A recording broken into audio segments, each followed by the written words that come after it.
네, 주요 뉴스를 재구성해 보는 시간입니다. 자, 오늘 뉴스토마토 금융부 이종용 기자 그리고 박민호 기자 함께합니다. 두 분 안녕하세요. 네, 안녕하십니까. 네, 자 오늘의 이슈부터 확인해 보겠습니다. 종합검사 부활, 금융시장 거꾸로 가나. 금융위원회가 지난주에 정례회의를 열어서 2019년도 금융감독원 검사 업무 운영 계획을 확정을 했습니다. 여기서 바로 종합검사 관련된 운영 계획이 구체화된 건데요. 일단 종합검사, 금감원의 종합검사는 4년 전에 폐지가 됐다가 2015년에 폐지가 됐다가 다시 이번에 부활을 하게 되는 겁니다. 지난해 금감원장이 바뀌었죠. 그러면서 이제 부활에 대한 이야기들이 좀 전해졌던 그 상황이었던 거고요. 4년 전과 지금을 비교하면 바뀐 게 하나도 없습니다. 정권이 바뀌었고 금감원장이 바뀌었고 그 이외에는 없는 상황에서 다시 폐지가 됐던 이 종합검사가 부활을 하게 된 건데 그 이후부터 좀 궁금해요. 왜 이 부활을 다시 이 상황에 하게 된 건지 어떻게 봐야 될까요? 그 문재인 대통령이 금융규제 샌드박스법이라 해가지고 이제 금융규제를 다 풀겠다 이런 식으로 그렇죠. 이제 얘기를 했는데 정부에서는 풀겠다고 했는데 여기서는 또 이렇게 옥죄기에 나서는 거고 그렇죠. 엇박자예요. 네. 종합검사를 한다는 게 사실은 규제의 역할이 강하기 때문에 이제 악셀레이터 가속 페달을 실컷 밟아놨더니 갑자기 브레이크 잡는 꼴이다. 뭐 이렇게 업계는 보고 있습니다. 좋네요. 네. 네. 이제 금감원에서는 아주 오래 전부터 이렇게 약간 고질적인 딜레마가 있었습니다. 종합검사, 이렇게 금융사, 은행, 뭐 보험, 증권사에 대해서 좀 종합검사를 해보고 이제 칼자루를 쥔다고 하죠. 이제 그런 경향들이 좀 있었다가 이제 철폐되고 이번에 다시 또 종합검사라고 하는 그런 칼을 들겠다. 좀 고질적인 그런 딜레마라고 볼 수가 있는데요. 이전에 이제 박근혜 정부 때에는 종합검사를 좀 없앴습니다. 시장의 자율화 그리고 금융산업의 그 발전을 위해서 규제를 풀겠다는 명목으로 이제 종합검사를 없앴죠. 이제 문재인 정부 들어와서 이제 다시 부활한다는 건데, 금감원의 원래 별명이 종이호랑이라고 했었어요. 종이호랑이. 호랑이긴 호랑이인데 종이로 만든 호랑이다. 실제로 이제 업계의 눈치를 좀 많이 보면서 규제보다는 어떻게 보면은 그 회원사들이죠. 은행, 증권, 보험사 그 회원사들의 분담금으로 인해서 유지가 되기 때문에 좀 규제보다는 어떻게 보면 자율 경쟁, 흥하게 하기 위해서 금융산업을 흥하게 하기 위한 그런 역할들을 좀 많이 했는데 종이호랑이가 이제 진짜 호랑이로 이제 변신을 하겠다는 그런 것들이죠. 정부가 바뀌면서 이제 이런 경향들이 좀 나타나고 있는데요. 기사에서 가장 많이 나오는 게 뭐 타깃이 삼성생명이냐, 삼성생명이 아니냐 이렇게 이야기가 나오고 있습니다. 일단 이제 금감원의 좀 뭐랄까 금감원은 소비자를 보호하기 위해서 금융사들이 이제 고객들의 돈을 가지고 돈을 굴리다 보니까 좀 탐욕적인 모습으로 나타나고 그것이 또 경제를 흔들 만한 그런 부정부패로 연결될 수 있기 때문에 소비자들을 보호하겠다라는 명분으로 종합검사를 실시하겠다고 합니다. 그런 이야기들은 좋은데 그게 자칫 어떻게 보면 권력의 사유화로 이렇게 될 수 있기 때문에 자칫하면 뭐 코에 걸면 코걸이, 귀에 걸면 귀걸이가 된다고 종합검사가 잘못하면은 금감원의 지시를 잘 따르지 않는 기업들을 길들이기용으로 쓰는 것 아니냐 이런 우려들도 나오고 있습니다. 일단 금융산업이라고 하는 것들이 금융산업이 이제 세계적으로는 금융 규제를 푸는 쪽으로 가고 있는데 우리나라는 오히려 옥죄는 방향으로 가고 있어서 시장을 오히려 금융시장을 발전시키는 게 아니라 후퇴시키는 것 아니냐 이런 우려의 목소리가 나오는 게 어떻게 보면은 당연하다 이렇게 볼 수 있겠습니다. 현재 이제 눈치를 좀 보니까 삼성생명을 1호로 제재로 이렇게 찍기보다는 좀 눈치를 좀 보는 것 같아요. 시중은행들이 먼저 타깃이 되지 않을까 이렇게. 그런 이야기도 나오나요? 잠시 후에 그런 이야기를 좀 나눠봐야 될 것 같고 정부에서는 사실 금융규제를 풀겠다라고 박민호 기자도 이야기를 했는데 지금 금감원에서는 다시 규제를 하겠다라는 그 입장인 거고 금융위도 지금 기업 입장에서 서서 우려의 목소리를 또 많이 냈었습니다. 금감원과는 다르게요. 그러다 보니까 금융위와 금감원 간의 줄다리기가 아주 좀 팽팽하게 나타났었거든요. 그런데 이제 지난주에 이게 이제 결정이 된 거고요. 어떻게 좀 조율이 된지도 궁금하고 이 두 기관 사이에 사실 뭐 아빠와 자식이라고 표현을 해야 될까요? 머리와 뭐 손발이라고 표현을 해야 될까요? 이런 두 기관 사이에서의 이 팽팽한 좀 맞서는 시각들이 좀 있었는데 그 이유도 궁금하고 이렇게 된다면 사실 금감원의 독립성 문제도 또 제기될 수 있는 그 부분이라서 이걸 어떻게 봐야 될까요? 예, 이런 갈등이 빚어지는 것은 금융위원회와 금융감독원이 태생적으로 역할 차이가 있기 때문입니다. 이 금융위원회는 이제 금융산업 발전에 초점을 두고 이 규제를 완화하는 방향으로 정책을 만드는 곳이고요. 금융감독원은 이제 지나친 규제 완화 때문에 금융 소비자가 피해를 입지 않는지, 금융사 건전성이 나빠지지 않는지 감독을 하는 곳입니다.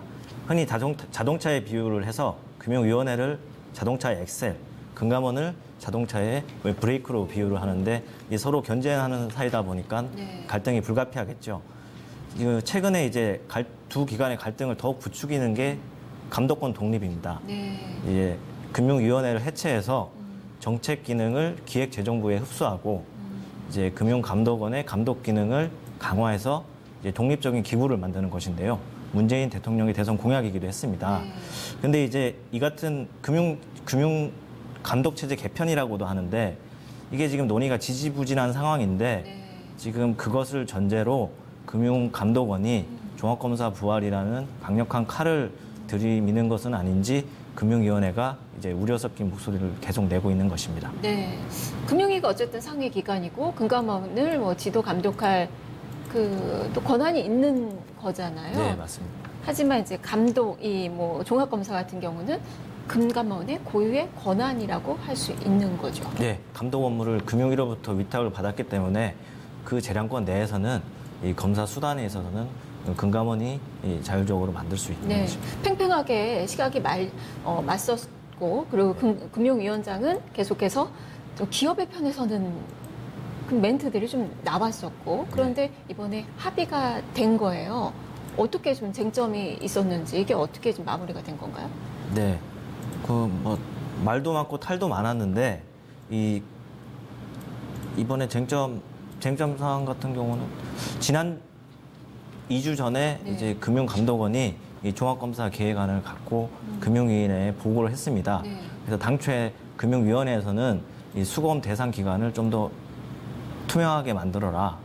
그 다음에 그 검사 부담을 많이 줄여라. 네. 금감원에 이제 지시를 해서 기업들의 부담을 줄여라. 네, 금감원에서 이제 검사 부담 완화책과 이전과 다른 종합검사 방안을 내놓고 금융위원회로부터 허가를 받았습니다. 네, 구체적인 검사 계획도 이제 금감위에서는 알려라라고 네. 하는 거죠. 네. 그렇게 미리 다 알리면 금감원의 검사가 제대로 이루어질까요?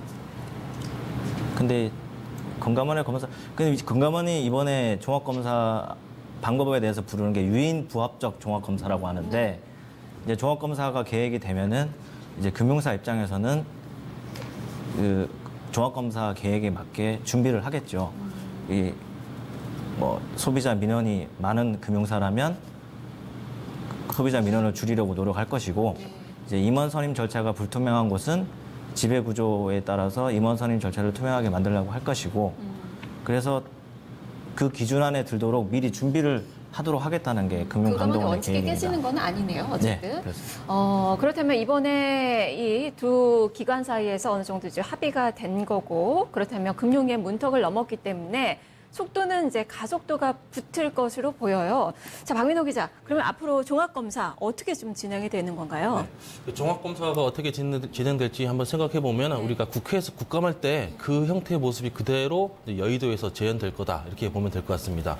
국회에서 복도에서 한 3, 40명 되는 그런 직원들이 A4 용지 한 수백 장, 많게는 뭐 수천 장, 어떤 경우에는 뭐 트럭채 갖고 와가지고 이제 국회의원들 앞에서 이제 대기하다가 부르면 또 오고. 또 다시 뭐 퇴근하면 다시 또 부르고 이런 식으로 해가지고 실제로 이제 종합 검사를 한다는 명목으로 좀 되게 피곤하게 하는 그런 일이 많거든요. 검사를 한다는 것 자체는 뭐 틀린 건 아니지만은 이제 너무 많은 인력이 투입이 되고 또 뭐 대기하는 시간이라든지 뭐 금감원에서 이제 결과가 나올 때까지 실제로 뭐 많은 자료 그리고 많은 시간을 들여서까지 이제 알맹이가 없는 그런 상태에서 또 결과가 나오는 그런 약간 비효율적인 그런 모습들이 이제 국회에서 좀 국감 때 많이 나오잖아요. 그런 모습들이 좀 진행이 될 거라고 많은 사람들이 예상하고 있습니다. 사실상 업무가 마비되는 그런 기업들 입장에서는 업무에 차질이 생기는 그런 점들 우려하고 있고요.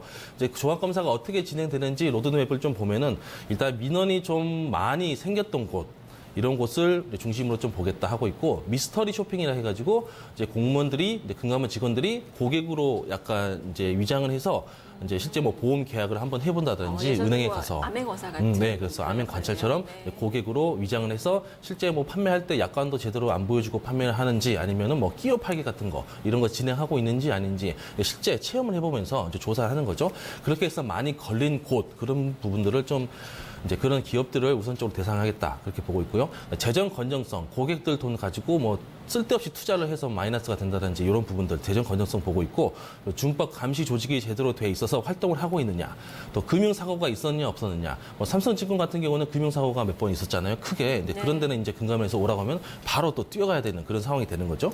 또 업무 보고서라든지 공시 같은 거 수정해서 여러 번 공시를 하면은 뭔가 구린 게 있어서 여러 번 수정해서 그런 것 아니냐 이렇게 해서 또 전화해서 오라고 하면 한 2, 30명씩 뛰어가서 또 금감원 앞에서 네. 대기해서 또 이야기를 해야 되고 이렇게 되는데 이제 조사를 한다는 것은 나쁘지가 않은데 이게 자칫 이제 귀에 걸면 뭐 귀걸이, 코에 걸면 코걸이라 해가지고 좀 변질되는 성격으로 종합검사가 이루어지게 되면은 결국 기업 길들이기로 되는 것 아니냐 이렇게 변질될 가능성이 충분히 있다는 것입니다. 그런 이유 때문에 예전에 폐지가 됐었었죠. 네, 일단은 얘기 들어보니까 겉보기에는 과거에 비해서 많이 좀 개선된 것 같고 이종훈 기자도 이야기했듯이 유인부합적이라는 그 타이틀을 달았고 그런 측면에서 보면 기대를 할 만한데 또 겉포장이 바뀌었다고 뭐 다 바뀌었다고 또 볼 수는 없을 것 같고 그래서 박민호 기자가 바로 이 업무적인 그 측면에서 본다면 이제 업무가 이 금융사들 마비가 되지 않겠느냐라는 그 이야기도 해줬는데 종합검사가 효과를 어느 정도나 좀 기대해 볼 수 있는 거예요.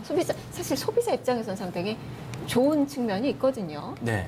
저 말도 많고 탈도 많은 만큼 이제 긍정적인 효과도 있고 부정적인 효과도 있겠습니다. 긍정적인 것으로는 아까도 말씀드렸듯이 금감원이 특정한 기준을 미리 제시했기 때문에 금융사 입장에서는 미리 준비를 할 수 있습니다. 그래서 소비자 민원이 워낙 많은 금융사 같은 경우는 금융사 민원을 줄일 수 있겠고 이제 지배 구조가 불투명한 곳은 지배 구조를 미리 투명하게 다시 개선을 할 수 있겠고 그래서 금감원에서도 유인 부합적 종합검사라고 부르는 것인데 부정적인 것은 종합검사라고 들어가게 되면은 금융사 입장에서는 업무가 네. 사실상 마비가 되게 됩니다. 기간이 상당히 오래 걸린다면서요. 네, 최소 금감원에서 얘기하는 거는 한 달 가량을 얘기하고 있는데 지금 최소 1000일 가까이. 그러니까 뭐 기사들 나오는 거 보니까 1000일 이야기가 나와서 네. 그건 상당히 정말 그 금융 산업의 위축도 가져볼 수 있겠다라는 생각도 좀 가져보게 돼요. 네. 금융사들 대부분이 상장사인데 일단 종합검사 대상으로 지목됐다는 것 자체만으로도 상당한 이미지적으로 타격이 있고 그렇죠. 문제가 발견되기만 문제가 작은 문제라도 발견된다면 아무래도 주가에도 상당히 안 좋은 영향을 문제를 미치는 발견하려고 네. 하다 보니까 네. 정말 사람들 털어서 먼지 안 나오는 사람이 없잖아요. 그렇죠. 작은 거라도 또 발견해낼 수 있잖아요. 예, 금감원 내부에서도 나오는 얘기가 이 종합검사라는 것이 과거와 달리 부담을 많이 줄였다고는 하지만 이게 금감원 입장에서도 검사를 시작했는데 네. 아무것도 문제가 없다고 발표를 할 수는 없잖아요. 네.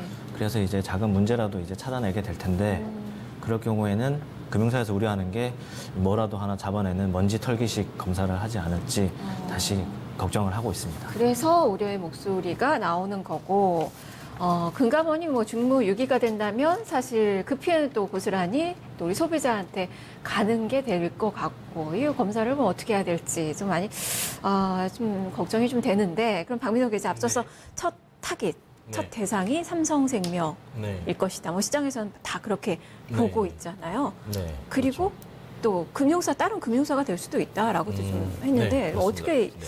좀 유력하게 되는 그 기업들이 어떤 기업들이에요? 그러니까 이제 저도 이제 쭉 내용들을 보면서 삼성생명이 대체 뭘 얼마나 잘못했길래 이렇게 종합검사를 받는 것일까 한번 쭉 조사를 해봤어요. 조사를 해보니까 이제 뭐 지금 법적 싸움을 하고 있잖아요. 네. 금감원이랑 사실상. 네, 그렇죠. 네. 뭐 소비자들에게 보험금을 지급을 뭐 정상적으로 해줘야 되는데 안 해주고 있는 뭐 그런 경우도 있어서 뭐 그런 것 같고요. 뭐 재정 안정성이라든지 뭐 이런 부분들에 있어서 이제 금감원에서 이제 고시한 뭐 그런 기준대로 잘 따르지 않고 좀 티격태격하다 보니까 이게 줄 돈을 이제 소비자들에게 뭐 안 주려고 네. 하는 그런 모습들로 이제 보고 있는 거죠. 금감원 같은 경우는 네, 그런 식으로 해가지고 이제 금감원의 어떤 지침 가이드라인대로 좀 이렇게 진행을 해서 소비자들의 편익을 위해 좀 이렇게 하라라고 하는 뜻으로 좀 여러 가지를 하고 있는데 삼성생명도 뭐 자기들 나름대로 어떤 기업에 관련된 기업을 또 운영해야 되고 이런 네. 면들도 있기 때문에 그런 면에서 좀 많이 부딪히고 있어서 결국엔 이렇게 되는 것 같아요. 뭐 삼성생명 이야기도 나오고 있고요. 또 메리츠 화재도 생각보다 좀 금감원이랑 같이 여러 가지 좀 싸움을 좀 많이 하고 있고 뭐 MG 손보라고 해서 이제 그 규모는 그렇게 크지 않지만은 이런 부분들도 좀 금감원이랑 많은 좀 티격태격하고 있는 모습이 나오고 있습니다. 네. 삼성그룹사, 삼성생명, 삼성화재, 삼성증권, 삼성금융계열사들이 이제 금감원의 종합검사를 많이 받을 걸로 이렇게 예상이 되는데 삼성그룹도 이제 금융에서 차지하는 비중 그리고 여러 가지 시장 지배력 이런 부분들을 감안한다면 또 만만한 그룹이 아니잖아요. 금감원도 여러 가지로 규제를 하는 그런 입장에서 어떻게 보면 시장에서는 이제 사자와 호랑이의 싸움이다 이렇게 또 이야기를 하는 경우도 있어요. 삼성 네. 측에서도 그렇게 쉽게 호락호락 이렇게 또 말하는 대로 또 따라가지는 않을 거다. 이제 저항을 좀 하게 될 거다 이렇게 얘기하고 있고 이제 이게 삼성생명, 메리츠화재 이런 식으로 얘기가 되고 있고 이제 은행들 같은 경우는 이제 회장직 지배구조, 누가 회장에 선임되는가, 그 선임하는 과정에 대해서 좀 들여다볼 것으로 이렇게 보고 있습니다. 네. 일단 종합검사가 한 1000일 정도 이렇게 걸린다고 해요. 2014년 정도에 삼성생명이 한 번 또 종합검사 받은 적이 있는데, 1032일 정도 걸렸습니다. 1032일 동안 이제 오라고 하면 계속 가야 되고, 또 가라고 하면 또 가야 되고, 사실상 업무를 보는데 여러 가지 좀 차질이 생길 수밖에 없습니다. 네. 1000일이면 상당히 긴 시간이죠. 그러네요. 삼성생명, 삼성화재 이야기했지만 증권 쪽에서는 또 유령 그 주식 사태가 있었어서 삼성증권이 또 꼽히고 있는 상황이고 이렇게 삼성의 칼을 좀 겨눌 것으로 많이 알려지고 있습니다. 이게 보복성 또 검사가 아니냐 그래서 이야기가 또 나오거든요. 지금 삼성생명과는 좀 이야기가 됐듯이 지금 법적 싸움을 또 하고 있는 그 상황이고 거기에 대해서 어떻게 보세요? 네. 안 그래도 그런 논란이 계속 나오니까 금감원에서도 보복성 검사나 표적 검사가 절대 아니다. 그런 식으로 얘기를 하고 있는데 지금 거론되는 금융사들을 보면 대부분 지난해까지 금감원이랑 갈등을 많이 빚은 곳입니다. 아까도 얘기하셨지만 이 삼성생명 같은 경우는 이 금감원이 즉시연금 미지급분을 소비자에게 지급하라고 했는데 이 삼성생명은 거부하고 지금 법적 소송을 밟고 있고요. 그다음에 하나은행이나 신한은행 같은 경우는 이 최고 임원 선임을 놓고 지금 당국에서는 개선을 하라고 개선을 했지만 이제 최근까지 신경전을 벌인 곳입니다. 그래서 물론 금감원으로서도 마찰이 없는 금융사만 피해서 종합검사를 나갈 수는 없는 노릇이라서 이 딜레마에 빠진 상황인데 그런데 이제 제대로 된 명분을 갖추기 위해서 그래서 이번에 새로운 검사 방안을 내놓은 것입니다. 감독권을 행사하는 금감원과 마찰을 일으키지 않은 금융사는 거의 없다고 할 수 있는데요. 그래서 금감원 입장에서는 이 보복성 논란이 낸 게 사실 어쩔 수 없이 따라붙는 꼬리표 같기도 합니다. 이걸 어떻게 이제 잘 극복해야 될지를 좀 살펴봐야 될 것 같은데 요것만 이제 본다면은 예전에 폐지했던 거고 네. 지금 4년 만에 다시 부활을 하는데 이제 시장 자율이 후퇴되는 거 아닌가요? 관치 금융 신관치다라는 네. 이야기 나오거든요. 거기에 대해서 이 기자는 생각이 어때요? 네. 이 관치라는 게 정부가 원하는 방향대로 이제 민간 금융사를 이제 움직이겠다는 건데 지금 종합검사 부활하는 과정을 보면은 이 관치 금융의 우려가 나올 만한 상황이 뚜렷합니다. 이 전문가들도 지금 2008년과 같은 금융위기 상황이 아닌데 이 종합검사를 다시 부활해야 될 명분이 상당히 적다. 시대착오적이다. 네, 이렇게 보고 있습니다. 그래서 금감원이 들여다보겠다고 하는 것 중에 하나가 지배구조가 있는데 그런 지배구조가 이제 최고 임원을 선임하는 부분인데 이 부분이 당국이 금융사 인사에 개입할 수 있는 구실이 될 수 있다는 우려도 나오고 있습니다. 실제로 과거에 이 KB금융지주 회장 인선 때 금감원이 종합검사를 진행했는데 회장 내정자를 낙마시키기도 했습니다. 그래서 금융사들이 지금 지배구조법을 이 당국이 만든 법에 따라서 지금 충분히 개선을 해놨는데 다시 종합검사에서 들여다보겠다고 하니까 지금 당국 의중이 뭔지 눈치를 보는 상황이 벌어지고 있습니다. 기업을 손보기 위한 것이다. 기업을 길들이기다라고도 잘못하면 이제 표현이 될 수 있는 그 상황인 거네요. 네. 그렇다면 이러한 우려에서 벗어나기 위해서는 어떻게 해야 돼요? 우려를 벗어나기 위해서는 앞으로의 과제. 금융소비자 보호라는 명분이 이해는 되지만 아무래도 전문가들이 또 지적하는 부분이 이 금융위원회나 정부와 엇박자입니다. 지금 금융위원회에서 추진하고 있는 법안이 혁신성장과 같은 이제 규제 완화 기조인데 이 같은 이제 종합검사 방안이 금융 규제로 작동을 한다는 것이 이 전문가들이 크게 우려하고 있습니다. 그래서 감독 업무를 주관하는 금감원으로서는 이제 감독 업무를 계속 해야 되니까 이 종합검사 도입의 필요성이 충분히 있긴 있지만 이 산업 발전적인 측면에서 민간 기업들이 좀 위축되지 않도록 하는 방안에 대해서 전문가들은 좀 예전과 같은 컨설팅 쪽으로 그럼 이 기자도 이 종합검사에 대해선 반대 의견이네요. 이게 이제 컨설팅 쪽으로 좀 방식이 바뀌어야 된다? 굳이 찬성과 반대를 나눈다고 한다면 좀 지금과 같은 방식은 예전과 달라진 게 이제 대상 선정만 달라졌을 뿐이지 검사 방식이나 방향은 거의 달라진 게 없어서 앞서 제가 이야기했듯이 정말 4년 전과 비교하면 정권이 바뀌고 네. 금감 원장이 바뀌고 그 이외에는 달라진 게 없는 거네요. 네, 달라진 게 없고 명분도 뚜렷이 않다고 보입니다. 조금 더 정부가 아직까지는. 고민을 해봐야 될 것 같네요. 그 종합검사 이야기 나와서 한번 제가 쭉 살펴보니까 왜 하필 삼성생명이니까 이 얘기가 나왔는데 네. 삼성그룹 금융계열사에서 300억 원씩 금감하는데 분담금을 내는데 네. 돈도 내고 매도 맞고 좀 이해가 좀 안 되더라고요. 그래서 전문가들 얘기 들어보니까 이제 문재인 정부와 이제 공정거래위원장 네. 이제 삼성그룹 관련된 재벌해체 그 정책 때문에 그런 것 아니냐 뭐 이런 얘기도 나오고 있습니다. 워낙에 네. 지금 삼성이 많이 좀 힘들게 했다면 힘들게 했을 네. 정도로 좀 많이 이슈가 많이 됐었기 때문에 이런 이야기들이 더 많이 나오는 게 아닌가 싶네요. 자, 오늘은 뉴스토마토 이종영 기자 그리고 박민호 기자 함께했습니다. 두 분 말씀 잘 들었습니다. 고맙습니다. 네. 최종국 금융위원장도 이 관치 금융 더 이상 존재하지 않는다라고 이야기를 했습니다. 이 정책 금융만이 존재한다라고 이야기했는데 이게 맞는 이야기라면 일단 대상 선정부터 좀 투명하게 해야 될 것 같고요. 그리고 기업을 괴롭히기 위한 그런 종합검사가 아니라 이야기가 됐듯이 컨설팅 방식으로 조금 더 하는 그 방법을 조금 더 고민을 해봐야 되지 않을까 싶습니다. 뉴스를 재구성해봤습니다.